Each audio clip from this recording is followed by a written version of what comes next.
اس video میں ہم بات کرتے ہیں کہ جو میٹفورمن ہے وہ ٹائپ 2 ڈائبٹیز کے مریضوں کو کیوں پرسکرائب کی جاتی ہے اور میٹفورمن کے سائیڈ ایفیکٹس کیا ہیں۔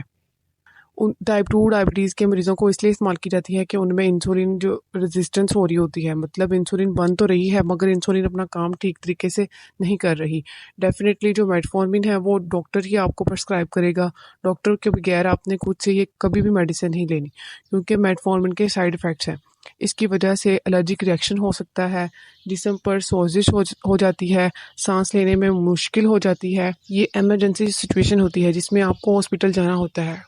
اس کے علاوہ جو کامن سمپٹمز ہیں جو آلموسٹ ہر مریض میں آتی ہیں لیکن آہستہ آہستہ یہ علامات ٹھیک ہو جاتی ہیں، اس میں پیٹ کا خراب ہو جانا، دل خراب ہونا، متلی یا الٹی کی کیفیت، معدے میں پین ہونا، بعض اوقات لوز موشن ہونا، یہ میٹفورمن کے سائیڈ ایفیکٹس ہوتے ہیں اور یہ آلموسٹ ہفتہ یا 1.5 ہفتہ تک رہتے ہیں۔ اس کے بعد یہ خود بخود ٹھیک ہونا شروع ہو جاتے ہیں۔ اسی لیے ہمیشہ کہا جاتا ہے کہ میٹفورمن کو کھانے کے ساتھ استعمال کریں۔ جب آپ کھانا کھا رہے ہوں اس وقت میٹفورمن کو لیں تاکہ میٹفورمن کے سائیڈ ایفیکٹس کم ہوں۔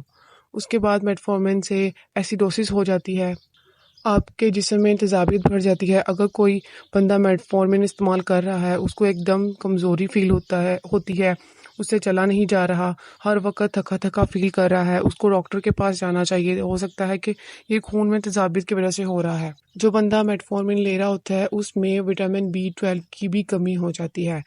میٹفورمن جو ہے وٹامن B12 کو جذب نہیں ہونے دیتی، اور وٹامن B12 کی کمی کی وجہ سے علامات کیا آتی ہیں؟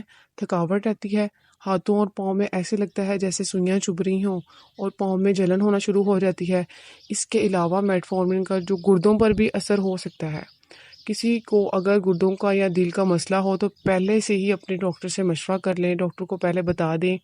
اور میٹفورمن جو ہے ایک دم سے اپنا کام نہیں کرتی کہ آپ نے فوراً سے میٹفورمن لی اور اسی وقت آپ کا بلڈ شوگر لیول ٹھیک ہونا شروع ہو جائے۔ اس کو 1 سے 2 ہفتے لگ جاتے ہیں آپ کی بلڈ شوگر پر کام کرنے میں۔ تو یہ میٹفورمن سے ریلیٹڈ کچھ انفارمیشن تھی جو میں نے آپ لوگوں سے شیئر کی ہے۔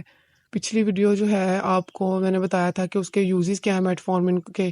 اگر وہ آپ نے پچھلی ویڈیو نہیں دیکھی تو اس کا لنک جو ہے ڈسکرپشن پہ ہے، تو آپ دیکھ لیں، وہ آپ کو پتہ چل جائے گا کہ اس کا استعمال کیوں ہوتا ہے۔ اور آج کی ویڈیو کا مقصد یہ تھا کہ میٹفورمن کے سائیڈ ایفیکٹس کیا ہوتے ہیں۔ میٹفورمن کو کبھی بھی پرسکرپشن کے بغیر خود سے نہ لیں، یہ صرف ایک معلوماتی ویڈیو تھی۔ اس کا مقصد آپ تک معلومات پہنچانا تھا، اسپیشلی ان لوگوں تک جو ڈائبٹیز کا شکار ہیں اور یہ دوائی استعمال کر رہے ہیں۔ اگر آپ کو یہ ویڈیو اچھی لگی ہے تو پلیز لائک کر دیں، سبسکرائب کر دیں۔ Thank you.